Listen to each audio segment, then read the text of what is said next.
Hello, mind mappers, and welcome to the video. Today we're going to be talking about the Motivation Manifesto by Brendon Burchard. Now, if you're someone that feels like at certain points in your life you've lacked motivation, or you just felt like you weren't excited to get out of bed in the morning and to accomplish what you have planned for the day, this book is going to be perfect for you. We're going to talk about what motivation really is and how we can amplify it and leave a legacy behind. Without any further ado, let's get directly into the book. I pulled out an introduction that is a quote from the book that I believe gives us a good overview of what we can expect to learn today.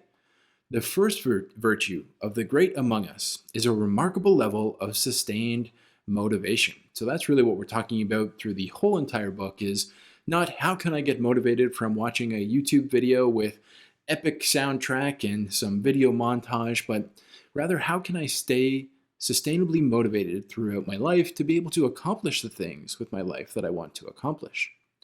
Success and fulfillment in life rests on the unflagging ability to get up, to be ourselves, to chase our dreams with fire each day, to keep willing ourselves to the next level of presence and performance and potential. More broadly, our entire human value system rests on motivation.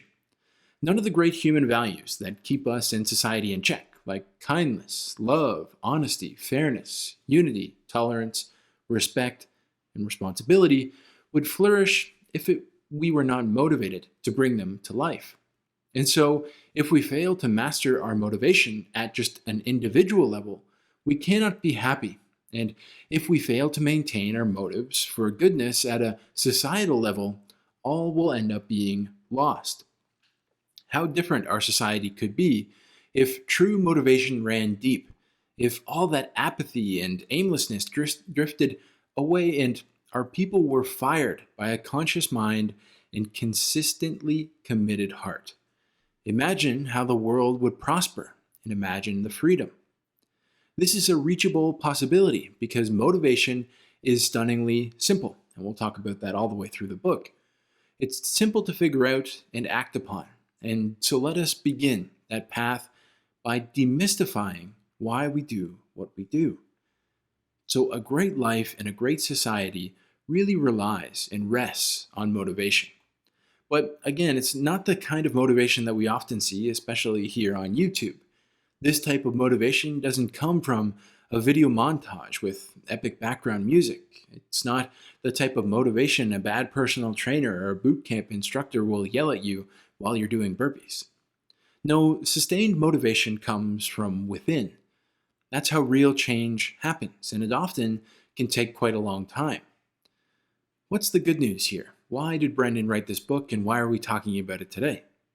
Well, this book is all about how to tap into that sustained motivation.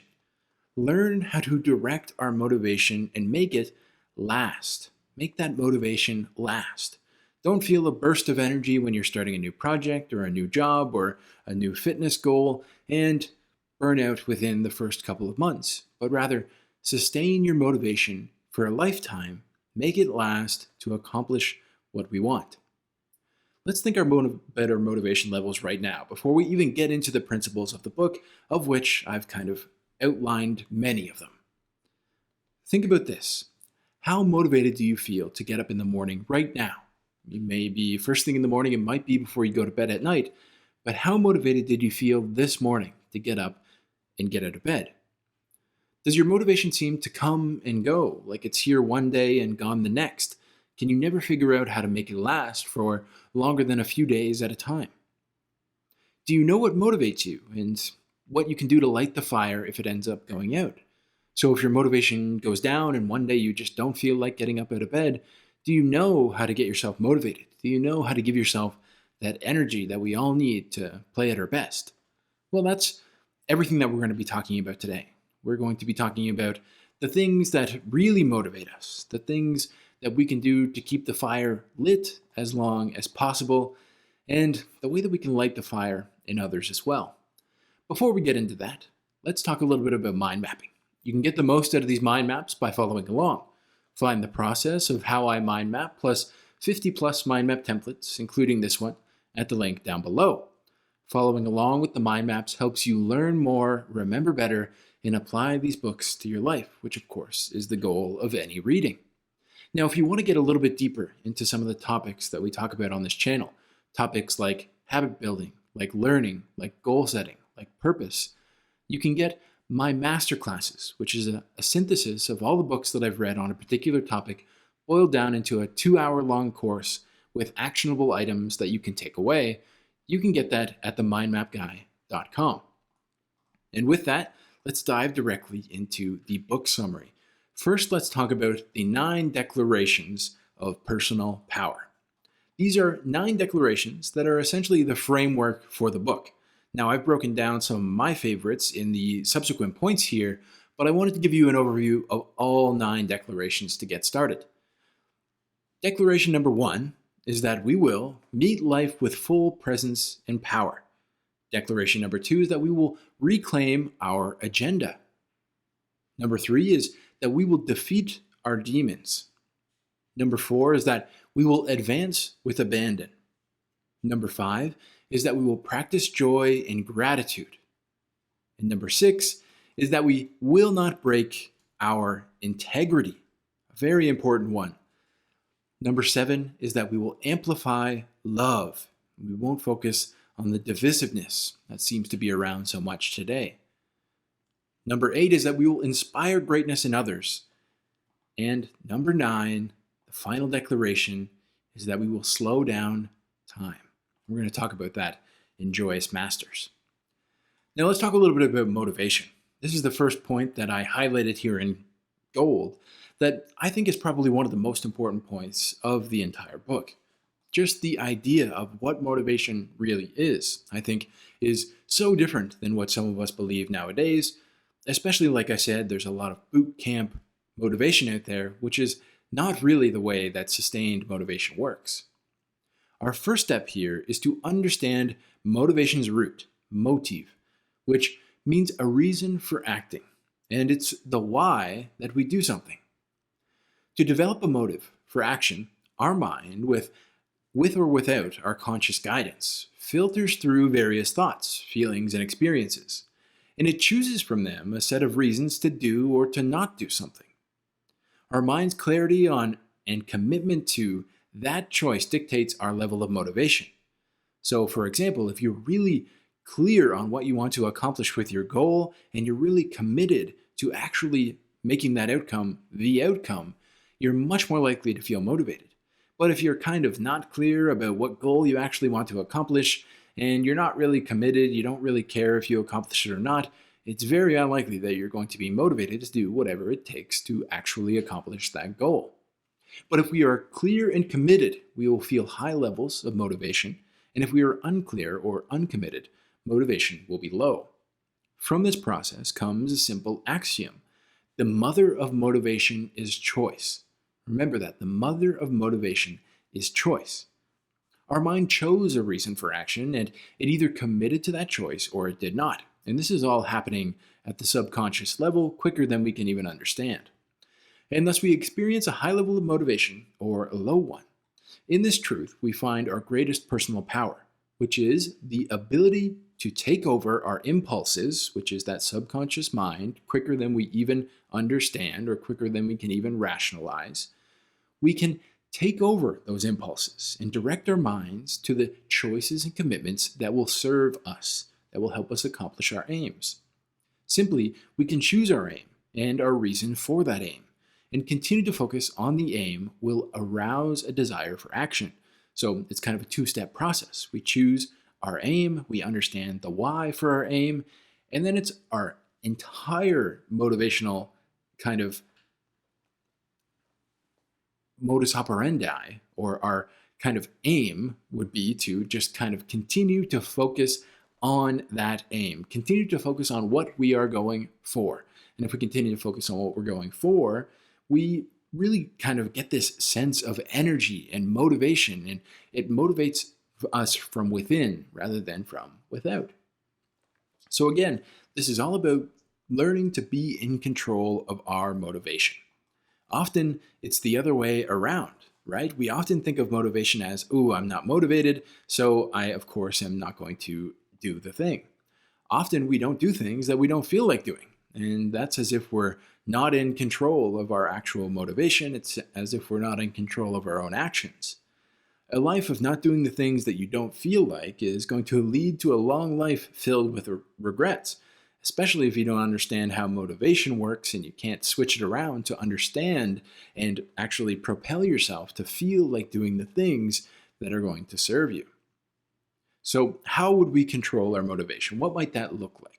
Well, first we need to understand it. And this quote here is a really good foray into how motivation works. See, motivation is all about our why for doing something and how strongly it connects with us. If we're unclear of our why, or it's going to be extremely difficult for our mind to connect certain activities to an end result. So if we have an idea of what we want to accomplish, like let's say we want to get a certain promotion at work, let's say we want to start a business, let's say we want to buy a house, we're not going to be super motivated if we don't understand exactly what we want, and we're going to be not motivated if we don't understand why we want it. But knowing our why isn't necessarily enough. We actually need to commit to it. So we've talked about this before, where it says our mind's clarity on and commitment to the choice or the aim or the goal. We need to be able to commit to it and not be willing to compromise. There's a ton of books on this on the channel, but for example, a book by Robert Fritz that I recently did, he talks about the soul's unwillingness to compromise. And I really love that quote. He says that the soul is unwilling to compromise. It's not going to invest itself in actually propelling yourself to a future that you want if you're willing to compromise on that future. Second, of course, we need to take action. How do we control that motivation? Well, we need to start taking action. Discover our why, the true purpose of our life, and take some time to meditate and journal on this. Don't just come up with it out of thin air, because it's very hard to know whether your why is actually the why that you connect with, or it's a why that someone told you quite some time ago that you're just continuing to try to live up to. We want to look at past experiences. We want to look at our future dreams. We want to look at our gut feeling as much as we possibly can here. We want to look at what we've done in the past because that's going to give us a good idea of what we want to do in the future. Step number 2 here is get clear. Don't just let this be something in your mind that you want to do one day. You want to make sure that you're actually writing this down. You want to make sure that you know that you are going for this thing on a daily basis. So this is writing it down every day. This is having it posted in a place that you can easily look to every single day. We want to know, okay, number 1, who do I want to help? That's a good place to start. Or what do I want? What do I really want for myself, for my family, for my surrounding others? And why is this important? Ideally, we can write this down in 2 sentences at a time. If we can write this down in 2 sentences at a time, it's going to be very easy for us to memorize it and continually come back to it when we don't feel that motivated. Step number 3 is to take some action. We'll talk about this a little bit later, but motivation comes through action. It comes from a belief that we can actually achieve what we've set out to achieve. And the only way we can do that is by looking at past experiences and knowing that we have the ability or will have the ability to accomplish what we want to accomplish in the future. So I like this little axiom here, which is motivation is half momentum. So important. Once you take the first step, it's much easier to take the next step, and the next step, and the next step. And after you get a few wins underneath your belt, you're starting to feel actually motivated, and you're starting to really believe. Our next point here is called Amplify. So we've set up our motivation, we've kind of written down what we want, and we understand the why behind it. Next, we need to amplify our motivation, especially on those days that we're just not feeling up to it. So, of course, we need to choose an ambition, which we talked about before, but then we need to, with full force, expect that it is possible and that we can make it actually happen. So you want to give constant attention and committed effort to your dreams, and your motivation will perpetuate itself. You want to demonstrate a positive attitude as you strive for great things and take care to create a supportive environment around you that amplifies your motivation. So we want to amplify our motivation, and amplifying to me equals belief plus momentum. Belief that we can accomplish this plus momentum. And it's kind of self-perpetuating that way. Do you want the type of motivation that pulls you out of bed every single morning? I would assume that you do, or else you wouldn't be this far into the video. The type of motivation that draws you through a full day of work and leaves you feeling fulfilled. We've all been there before, but sustaining it is sometimes difficult. Maybe you just want to get out of the feeling of not being motivated. We've all been there before. Perhaps you're in a little bit of a dip and you're not feeling that great, or you're not feeling that motivated. Well, one thing that you might try is to practice your belief. We want to look at the why that we created in the step before. Do you truly believe that you can accomplish it? Do you truly believe that you are connected to that why? Do you truly believe that that is why you were put on this earth? All of that belief is going to be profoundly motivating to you. Now, this isn't a believe it and you will achieve it type book, and I wouldn't do a review on that type of book. I've read Rethinking Positive Thinking, and I just don't believe that that's the actual way that belief works. But it is a book that don't believe and you won't achieve, because belief is an important ingredient, but it's not the first ingredient.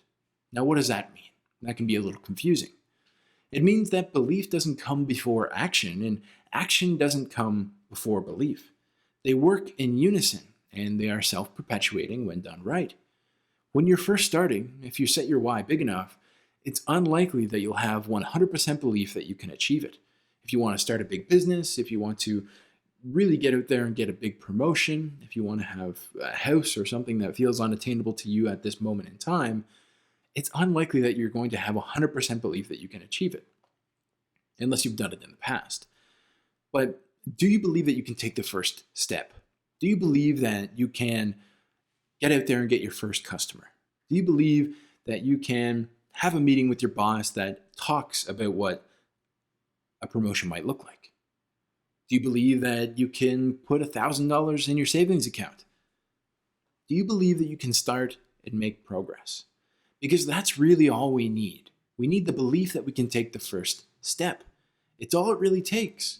We're going to create our own belief by stacking a bunch of little wins. Now, belief comes through stacking a bunch of little wins, looking back at our past experience and knowing that we're able to actually accomplish it. This is a big, big concept, and it's talked about in this book, but I think there's a few books that you might be interested in if you're interested in stacking a bunch of little wins and using that to amplify your motivation. Books like The Compound Effect, The One Thing, The Slight Edge, and My Habits Masterclass, all of which you can find on the YouTube channel, and they will be linked down below. Those 4 different videos would be amazing starts to amplify your motivation by stacking little wins. Our next point here is about digital distraction, something that we all deal with nowadays. Let us boldly ask what it takes, what it says about ourselves, if we cannot pull back from our addiction to digital distractions. What does it say about it? For it is an addiction. We're no better off than an alcoholic who cannot avoid the bar, or a gambler or the casino. Those with a compulsion to constantly check in with the devices have lives like this. They awake each day, and their first act is to review the messages left by others, always terrified that they may have missed something that someone else wanted on a whim just hours or minutes ago. Their second effort is to divide up their day based not on what they should accomplish in pursuit of their dream, but rather on the hours they must spend responding to the needs and requests of others. They reply with equal frenzy and devotion to one and all, to both influencers and idiots. Their addiction to meet others' demands, making no distinction, giving absolutely no priority. All day, they are busy accomplishing nothing but responding to everything. There's no vision, only reaction, and a self-imposed terror that they are falling behind. Their aim in life, if we can call it that, is to get through it all, to catch up in the rat race, and they should never have entered it and will never win. And of course, this is connected directly to declaration number 2, we shall reclaim our agenda. It's something that we speak about so much already on this channel. I think It's probably the most important topic right now in everyone's lives. And Cal Newport tells us that the scary statistics about how much time the average person actually spends on their phone and other distractions. You really need to read one of his books. I recommend Digital Minimalism if you haven't checked it out. You can read more about the statistics, you can read more about the detriments, and you can read about how to get through it yourself.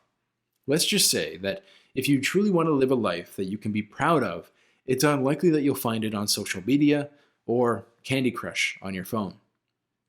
So, that all being said, how do we break the addiction? Let's say we are someone who is really kind of glued to our device. How do we break the addiction? Well, for me, there's a 3-step process. We want to set up some simple rules for ourselves. We want to not have social media apps on our phone. We want to delete them all off there.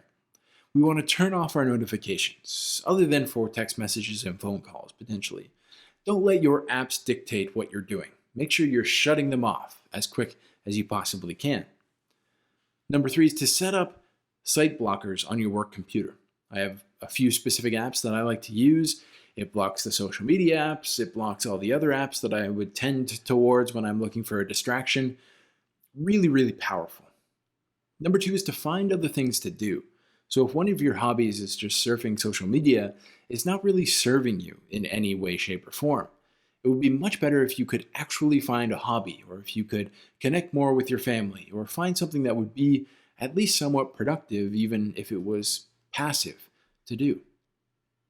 And number 3 is, if you're not going to delete them all the way, at the very least, schedule your usage, and don't let it be the first thing that you check in the morning. So moving past just breaking the addiction, this is what that looks like, right? We have to actually break that addiction first, because if we're going to reclaim our agenda, we need to make sure that we are not addicted to digital technology.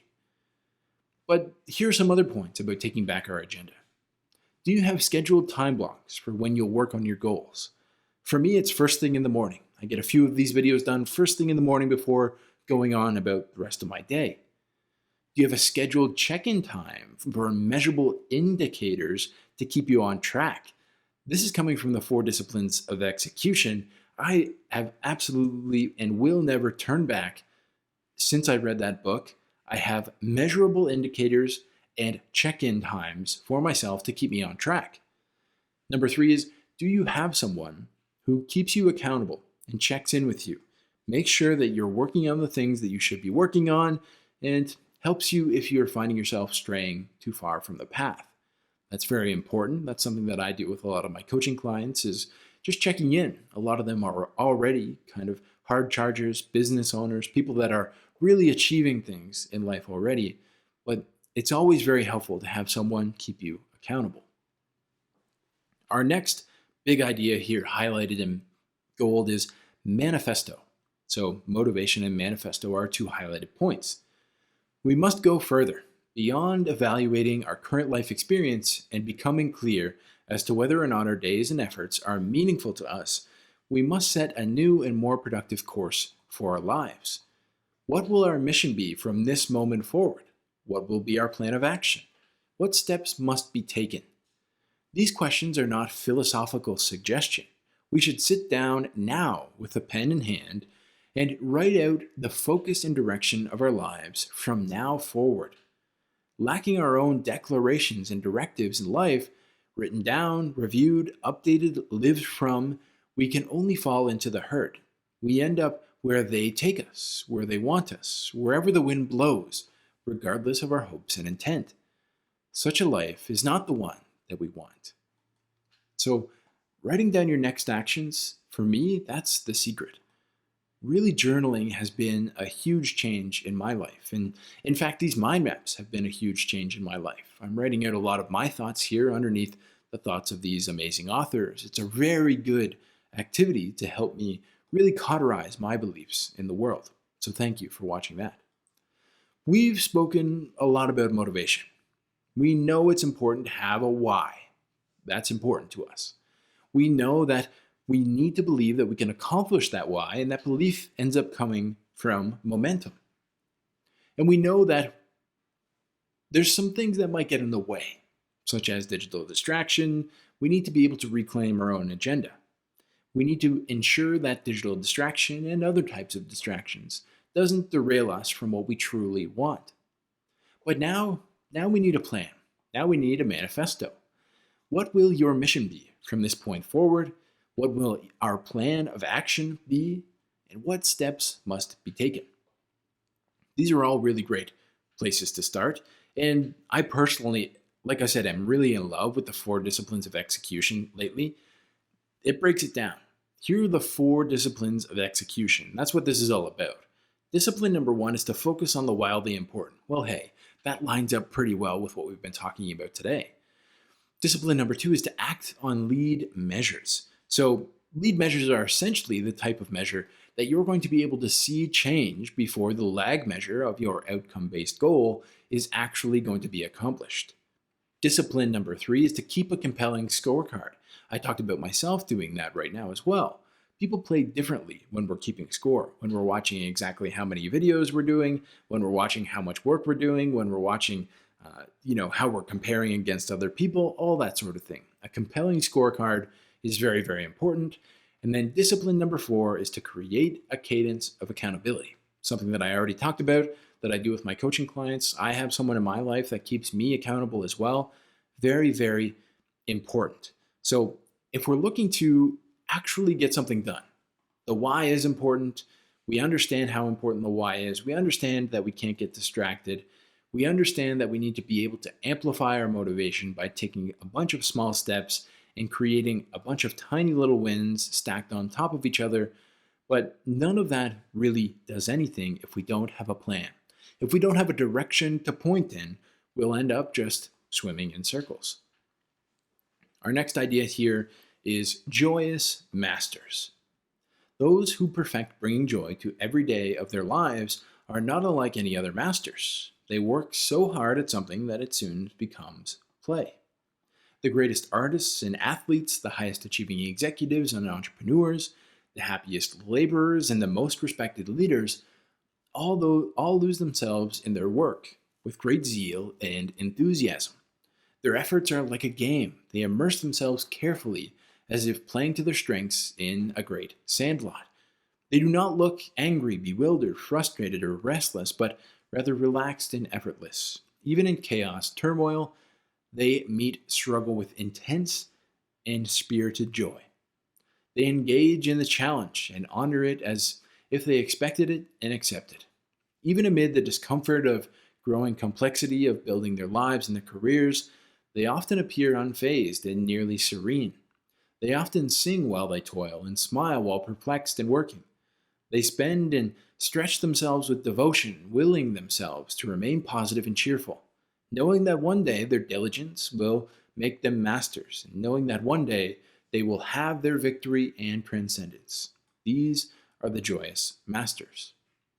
True masters know how to achieve a flow state. That's what this is really all about.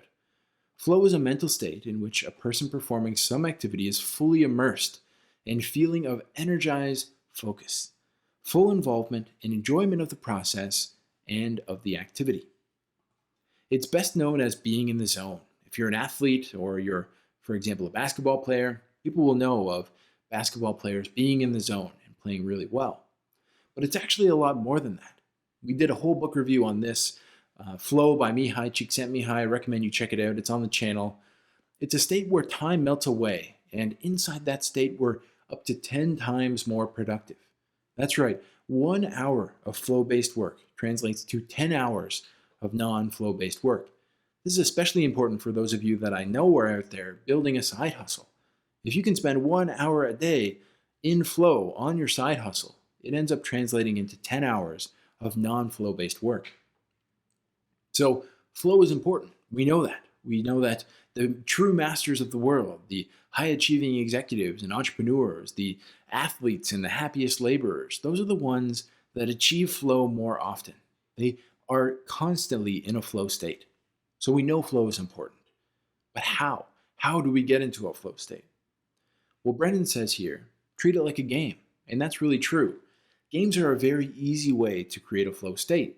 If you ever have played video games, even if you're playing board games with a family member or a card game, those games are very easy to get into flow because they meet the 8 characteristics of flow, as it again is by they're kind of the hacks to get into flow in the book Flow by Mihai Csikszentmihalyi. I've said flow quite a few times. Complete concentration on the task. So that's point number 1. You can't have distractions. We've already talked about that. Clarity of goals and reward in mind and immediate feedback. Well, it just so happens that we talked about that as well, right? We talked about that inside of the 4 disciplines of execution. We talked about that a lot inside of this book as well. The transformation of time, speeding up and slowing down. This is more of a way that you can measure whether you're in flow or not. The experience is intrinsically rewarding. So you're not necessarily playing the game to win, you're playing the game for the fun of the game. It's effortless and it's easy, right? So you don't want to be too kind of tense and uptight about the specific outcome of the game that you're playing or of the business you're building or whatever it might be. There's a balance between challenge and skills. So you have to have something that's a little bit difficult, but you have to have some competency. If you have absolutely no competency, it's very hard to get into a flow state. Actions and awareness are merged, losing self-conscious rumination. This is definitely something that happens in flow, but it's quite a lot easier if you're practicing meditation or quiet time on a regular basis. And there's a feeling of control over the task. Like you have an actual control over the outcome, like you have the ability to actually make a difference. And I mean, things like games, of course, you have a real ability to make a difference. Some corporate environments, you have the ability to make a difference. Entrepreneurship, you certainly have the ability to make a difference. And I think that's why people who understand flow are generally people who are entrepreneurs, or they at the very least work in companies that allows them to be treated like entrepreneurs or to be acting like entrepreneurs inside of the company, because they understand that getting into a flow state is very, very important. Our final point here, fittingly, is legacy. Do we know what qualities of character would make us feel congruent, happy, and whole? Really great question. Do we know what qualities of character would make us feel congruent, happy, and whole? If not, let us ask. If I were to die tomorrow, how would I want others to remember me? What exact words and phrases would I be happy to hear them use to describe me? When I guide my decisions and actions today, what exact words and phrases should penetrate my mind and inspire me to be a good human? The answers to these questions give us focus in life. Should we desire to be remembered as vibrant, kind, intelligent, loving, and courageous, then we can choose to live in alignment with those descriptions. To some, this seems too basic a premise, but common sense is not always common practice. And what I got from this is, wow, it brought me right back to true Stoic meditation and these meditative questions. I love these questions. Again, here they are. If I were to die tomorrow, how would I want others to remember me? What exact words and phrases would I be happy to hear them use to describe me? When I guide my decisions and actions today, what exact words and phrases should penetrate my mind and inspire me to be a good human? These are all very Stoic ways of thinking. Contemplating life at the end, or whether you've lived up to your ideal sage or not. If you don't understand what an ideal sage is, or you're more interested in these types of meditations, I recommend that you check out the playlist of Stoic books, all available on the channel. There's about a dozen of them, and they have amazing accounts of all the questions and insights that the Stoics came up with, exactly like this. They're all very powerful, long-term, motivating questions. For now, let's write down some answers. I encourage you to download the mind map and write yours directly in here. For now, here are mine. I would want people to remember me as someone who lifts others up, provides them with insight and guidance. Some of the words that I hope people describe me as is giving, empathetic, understanding, and hardworking. Does what I'm doing right now contribute to my version of the good life? Will this leave the world a little better than I found it? Those are kind of my guiding light words. I want to thank you for being with me here today. I hope you do take the time to go and check out some of the resources that I've talked about inside of this book, including things like Cal Newport's work on digital minimalism, including the 4 Disciplines of Execution, of course, all the books on stacking small wins, and the books by the Stoics. All really great resources to help you live the good life. And if you like a deeper look into some of those concepts, I have got masterclasses, 2-hour-long classes with the best ideas on topics like habits, goal setting, learning, purpose, and many more to come. You can check all those out at themindmapguy.com. Thanks for being with me here today, and I hope to see you in the next one.